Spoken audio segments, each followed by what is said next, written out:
Le fait aérien sur le territoire, c'est s'apercevoir que tout autour de l'aéroport, on a eu bien naturellement des populations, que ce soit des civils, des militaires en lien avec l'aéroport. Donc on est dans un environnement qui est très très marqué par cette histoire de l'aviation, cette histoire de l'aéroport. Donc voilà, une de mes missions, ça va être de pouvoir vous accompagner, de vous guider sur des parcours de visite avec des découvertes, des objets, des énigmes. Ça va vous faire découvrir le territoire à la fois aux alentours de la résidence, mais aussi aux alentours de l'aéroport, et comment certains objets, certains points, certains noms de rues sont évocateurs de cette histoire, de cette grande histoire de l'aviation. Bon là, on va essayer de faire un peu une visite VIP, quoi.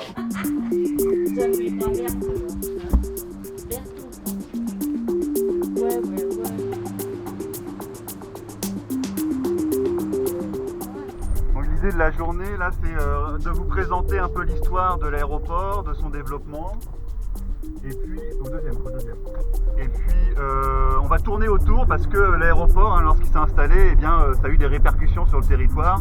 Et on va voir ces répercussions en termes de logement, d'architecture, d'urbanisme et de style aussi, de style architectural. Et au feu, vous prendrez à droite.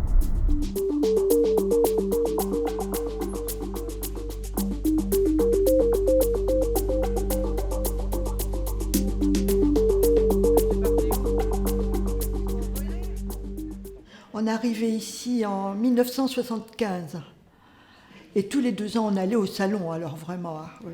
Quand on y était, on était pris dedans, puis on aimait bien, c'est sûr. Puis les enfants, ils y tenaient à y aller, on allait avec eux. Et avant d'arriver ici sur le Bourget, on venait de Lille voir aussi les avions. On a vu les premiers meetings aériens. On est venu on s'est mariés en 55, c'était en 53-54. Le premier salon en 49, je me revois sur la passerelle, puisque à l'époque, mon fiancé était de l'autre côté du Bourget, donc on prenait la passerelle. Moi, j'ai toujours habité par ici. Je ne connaissais pas Drancy, mais je connaissais le Bourget, alors que Drancy est beaucoup plus grand que le Bourget. Et pour moi, j'ai été surprise. On en entendait parler quand même du Bourget. Il y avait mais en tant que les aviateurs, et tout ça, je connaissais que par l'aviation en fait.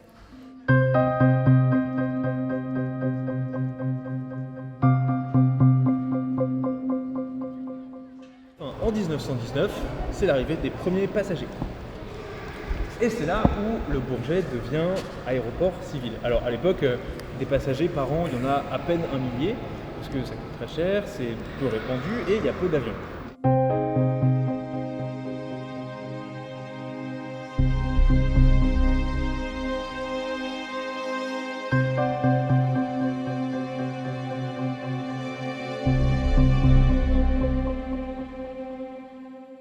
« 500 000 voyageurs par an.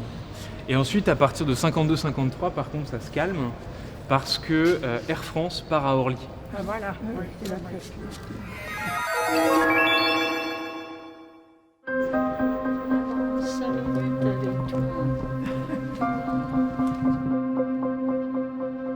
On allait souvent le dimanche, on allait prendre l'apéritif à l'aéroport du Bourget parce qu'il y avait une grande terrasse et on voyait les avions arriver. Alors, les gens qui arrivaient d'Afrique avec leurs costumes, c'était joli, on découvrait un peu tout ça. Ça faisait rêver. C'était beau de voir l'équipage envoyé, parce que les avions, c'était pas comme maintenant. Maintenant, il y a des tubes, on voit plus rien, tandis que là, ils allaient sur le tarmac. Alors, il y avait l'équipe, les pilotes en avant, les hôtesses qui suivaient derrière. En uniforme, quoi. Je suis allée voir sur la terrasse plusieurs fois. C'était d'abord quand on avait de la famille qui venait de province. On les emmenait toujours à l'aéroport, on montait sur la terrasse. Non, c'était intéressant. Puis j'aimais bien l'aérogare, c'était joli. C'était joli. Puis il y avait le pavillon Paul Bert où s'était installé Lindbergh quand il a traversé l'Atlantique. Mon père avait même des photos de tout ça parce que lui, il n'avait pas raté l'arrivée de Lindbergh. Et le but était de réussir à faire 1 kilomètre en circuit fermé. C'est-à-dire décoller, réussit à rester 1 km en l'air à une certaine hauteur et ensuite atterrir.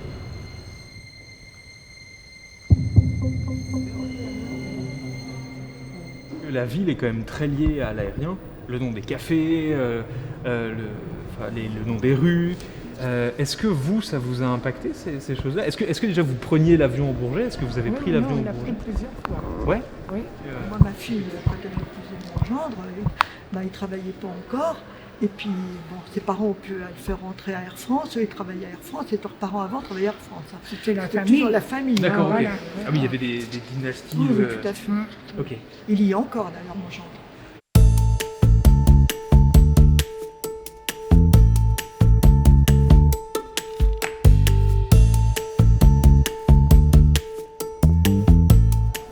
Et donc en fait, le 747 permet le développement de l'aviation civile et du transport de passagers, justement parce qu'il permet de baisser le coût des billets. On va parler d'un avion un petit peu particulier qui s'appelle le Farman Goliath, qui a été le premier avion de ligne de l'histoire. Et en fait, ça a été une petite révolution pour le transport de passagers, à peu près autant que l'a été le 747. On raconte même pas le prix du billet qui est complètement délirant pour l'époque. Partez d'ici. Ouais, il partit d'ici. Pendant du coup presque 40 ans, je dirais, le Bourget a été le premier aéroport en termes de passagers en France. Quand j'ai pris l'avion, j'avais 30 ans. Oui. Je sortais de la Martinique pour venir ici, il y a 30 ans. Oui. J'étais contente, j'étais très contente. Et puis, j'avais envie de prendre l'avion tous les jours. Première fois, c'est Kiev-Paris. Avion, pour moi, c'est plaisir. Oui, c'est tranquille, c'est assis, moi lire, faire comme ça, et c'est tranquille. Moi, beaucoup confiance. Et moi, jamais pas, quelque chose, non. Non. Et mon mari, il avait un ami qui avait construit son avion lui-même, un petit avion. Donc c'était un petit avion, il y avait juste 2 places. Et ben là, j'ai fait mon baptême de l'air. C'est peut-être ça qui m'a un peu refroidi, parce que ça balançait de tous les côtés. Mais enfin, bon, mais on était jeunes, c'était bien.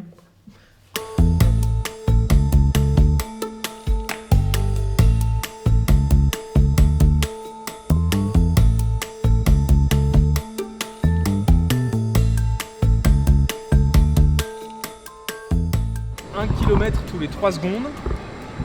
Voilà. Dans le Concorde, il n'y a pas plusieurs classes. Il n'y a pas la seconde, ou la première ou la business. Il y a une seule classe, la classe Concorde. Et c'est 100 passagers maximum. Il sert également à faire des expériences scientifiques. Par exemple, il suit une éclipse. Ah, le Concorde. Ouais. Quand je suis montée dedans, là, la première fois, je l'ai trouvé petit en dedans. Oui, et là, oui. C'est vrai qu'il y avait de très beaux avions. Mais je crois que le plus beau qu'on ait eu, c'est le Concorde. C'était un bel avion.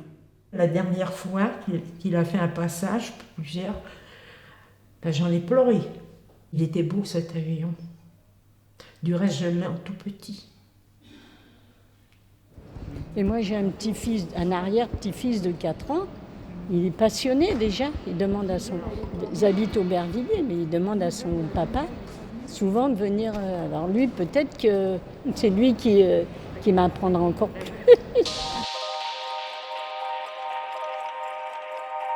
J'ai passé tout un après-midi avec une amie qui est née au Bourget et qui a fait un dossier d'ailleurs sur le Bourget, qui connaît tout.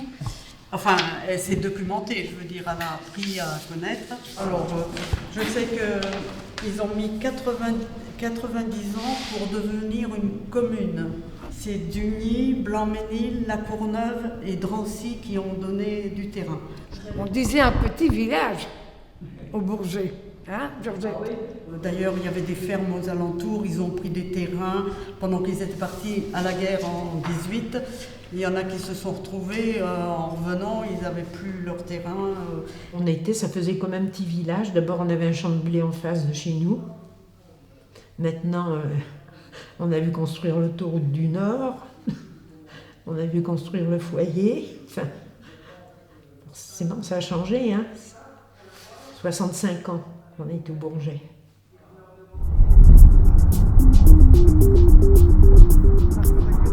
Là, on s'en va vers le 212, hein. C'est avant. On va parler du 212. Oui, on s'en va, vous êtes... Non, mais j'avais... C'est quoi le 212? C'est là-bas, devant l'aéroport. C'est là où j'ai habité en arrivant, qu'il n'y avait pas de logement au c'était des logements qui avaient été faits. Oui, avec les gendarmes. C'était la gendarmerie. Avec la gendarmerie. Non, mais au départ, ils avaient été faits pour les navigants de la France. Bref. Ok, allez. À ce niveau-là, on est sur la ligne de séparation entre l'ancienne aéroport avec ses grands hangars, donc dit Henri Lossier, du nom de l'ingénieur constructeur, donc extrêmement monumentaux, construits tout en béton avec cette singularité, là, les toits en voûte. Ça aussi, c'est une originalité, il faut remonter 1920. On est au début de ce type d'architecture, donc c'est réellement révolutionnaire. Donc ces espaces qui abritent les avions, en face les ateliers d'entretien et de maintenance des mêmes avions. Et là, on va avoir toutes les extensions de ce côté-là, des nouveaux bâtiments réalisés par Aéroports de Paris. Alors cet espace aussi, il est intéressant. Là, on va un petit peu marcher, puisque derrière moi, hop, on a la cité du 212.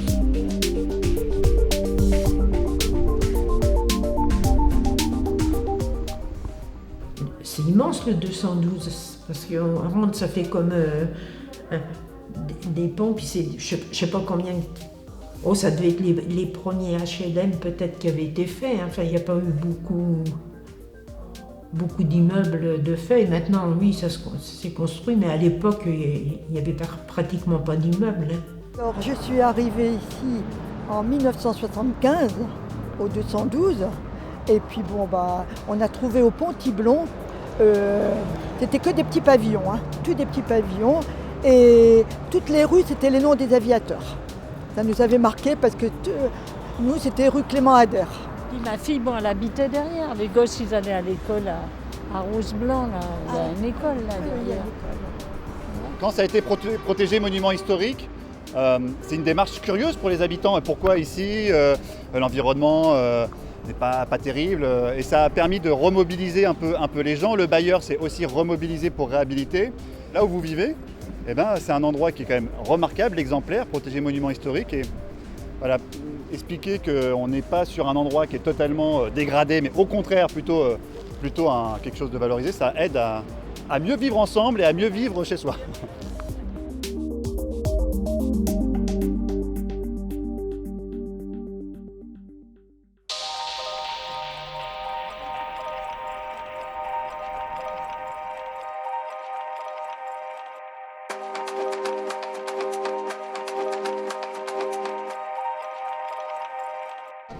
On y réfléchit. L'histoire de l'aviation, c'est un peu plus de 100 ans. C'est tout. Dans l'histoire humaine, c'est pas beaucoup. Coste et Bellonte, les gars qui ont traversé l'Atlantique. En 1930, Coste était le pilote, Bellonte le navigateur. Bellonte, un jour, il a été invité sur un vol Concorde par Air France. Et donc, c'était le même bonhomme qui avait fait la traversée atlantique en 30 heures et plus, et qui la faisait en 3 heures. Il a dû trouver une grande Ah bah oui, différence, quand mais même. tout ça sur donc la vie d'un homme.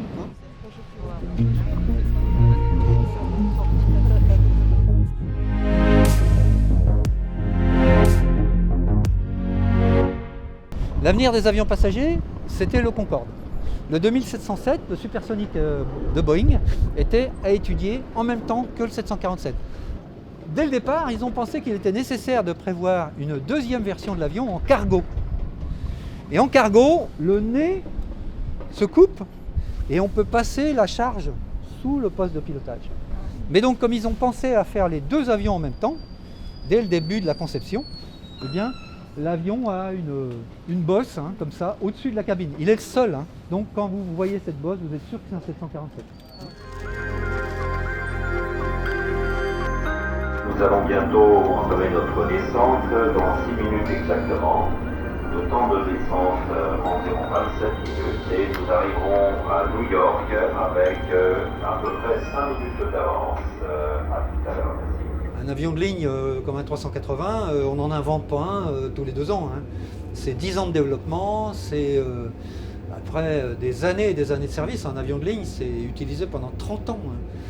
Donc si vous êtes venu pour les salons du Bourget d'il y a, mettons des années 60-70, vous aviez toujours des nouveaux prototypes. Il y avait des projets nombreux et donc on voyait souvent des nouveautés au Bourget. Ben, le salon du Bourget a eu lieu après la guerre, évidemment. Il a eu lieu, je vous dis, en 1949, au mois de juin 1949. Avant, il était à Ville-la-Coublet. Ça attirait un monde fou. C'était formidable. Quand j'habitais Drancy, on était déjà au courant de ce salon du Bourget où on voyait plein de monde, plein d'avions, plein de tout. Mais au début, ça durait une quinzaine de jours. Nous, on était dans l'axe des pistes. Ça fait que les avions, ils passaient au-dessus de la maison. Et quand ils passaient le mur du son, ça faisait du bruit. Hein. Et quand ils passaient, ça faisait un tourbillon à déplacer de l'air. Hein. Quand ils ont commencé à faire les salons, il y avait un avion tous les matins et il faisait, paraît-il, le point. Et alors, à partir de 6h30, ça ronronnait, ça faisait un bruit infernal. Je me souviens que le docteur m'avait dit « Mais vous entendez ce boucan ?» Je lui dis « Non ». Et il me dit « Mais c'est formidable ». Il dit « C'est enregistré dans votre cerveau ». Mais il dit « C'est épouvantable, comment vous faites pour rester là ?» Oui, le mur du jardin, il était presque sur l'aéroport. Alors, évidemment, on entendait beaucoup les avions, nous. Oh, moi, ça ne me gênait pas, mais oui, quand... Ça passait, on se pétait, et puis bon, alors des fois je dis on va aller au salon, mais non, je n'irai pas, vas-y toute seule. Oh. C'est comme ça les hommes.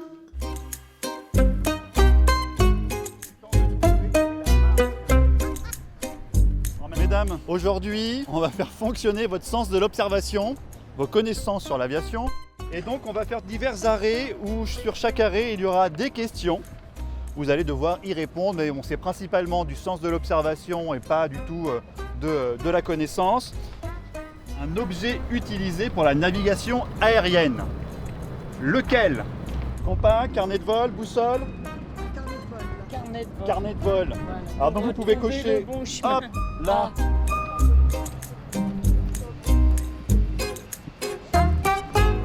À l'école militaire de Saint-Cyr, le lieutenant Adolphe Giraud démissionne en 1896. Déjà 3 votes pour le haut, 4. Afin de protéger la capitale, un vaste terrain est réquisitionné sur les communes de Duny et du Bourget pour installer un camp d'aviation militaire. L'aéroport est né. Une rue porte le nom du capitaine qui découvrait ce site. Qui est-il? Désiré Lucas. D'ailleurs, il est marqué là.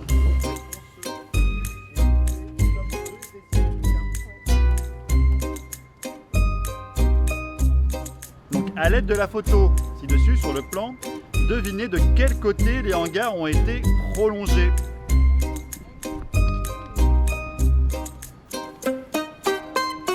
Quel est l'emblème de son escadrille? Une cigogne, une hirondelle, un faucon. La réponse se trouve autour de cet obélisque. C'est sûrement un oiseau, parce qu'un blaireau, ça... Non, il ne faut pas me le dire. Si j'ai trouvé le premier. Alors c'est pas allé tout à l'heure, je l'aurais pas dit.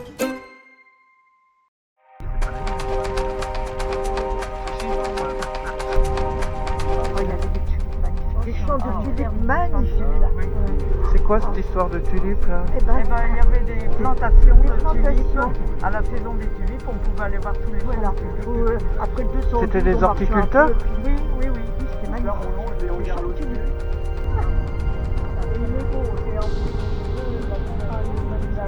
Dans ce petit parc là, on venait de se promener.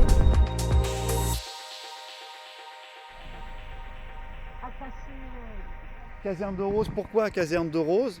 Eh bien, c'est le nom d'un commandant de la base aérienne, un héros des premières heures de l'aviation militaire. Notre caserne de Rose, voilà, à son origine, donc a disparu eh bien, l'insigne de la base avec les 2 ailes, ont été conservés le nom de la caserne de Rose et les pavillons, hop, qui marquaient l'entrée du site, là et là, ça a été préservé. C'est aujourd'hui la garde républicaine qui y habite, qui occupe l'espace. Orly est en cours d'aménagement et du coup on va transférer l'aéronaval, si vous voulez, ou plutôt l'aéronautique navale qui était à Orly, on va venir l'installer à Duny. Vous évoquiez tout à l'heure une passerelle avec les perspectives JO et les aménagements. Sur Duny, il y aura une passerelle au-dessus de l'autoroute qui permettra de relier les quartiers entre eux.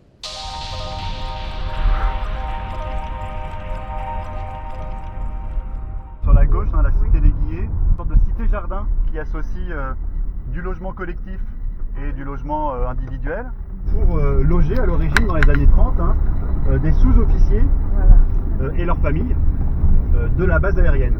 Même dans les constructions les plus modernes, on est un maximum sur 5 niveaux parce qu'on n'a pas le droit de construire plus haut. La mairie du Bourget, ça s'inscrit dans un programme de construction qui date des années 1931 à 1935. C'est un architecte qui s'appelle Toussaint Contresti qui a construit la mairie et on va aussi lui confier la réalisation de la piscine et la réalisation de l'école du groupe scolaire Jean Jaurès. Et l'hôtel de ville, c'est où mon père travaillait parce qu'il était maçon et il a construit l'hôtel de ville et l'école qui est en briques rouges et le pavillon qui est en briques rouges dans la rue là en face. Ce qui est intéressant dans cette tour, et qui explique aussi que même la construction de l'hôtel de ville a été contrainte par la présence de l'aéroport, c'est qu'à l'origine, on devait faire ça. Donc on retrouve le bâtiment central et cette tour qui devait être beaucoup plus haute que prévu et qui a été au final écrêtée parce que servitude aéroportuaire, aéronautique, c'était trop haut. Donc on va en supprimer une partie.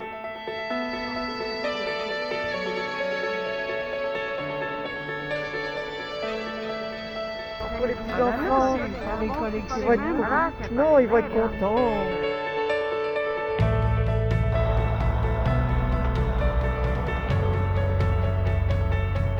Le Bourget, pour mes enfants, même mes arrière-petits-enfants, c'est une terre d'envol, comme on peut dire. Ah, c'était bien le Bourget. C'était des gens de l'aviation, beaucoup des gens de l'aviation, donc il y avait des beaux magasins, on avait tout au Bourget. J'aimais aller vers l'aéroport. Je dis, moi j'étais enragée, je voulais prendre l'avion. On m'a parlé du musée, on m'a mis le papier dans la boîte aux lettres. Alors je me suis dit, ben oui, ça va me faire sortir un petit peu, on va connaître des choses. On sentait qu'on était bien ensemble, et puis on voit toujours ce qui ne va pas dans la ville, tandis que comme ça, on sait qu'il y a quelque chose de beau et de bon à voir. Voilà. Moi, je pense que si c'est bien d'y aller. Ça nous fait du bien, nous qui sortons jamais. Ça nous fait du bien.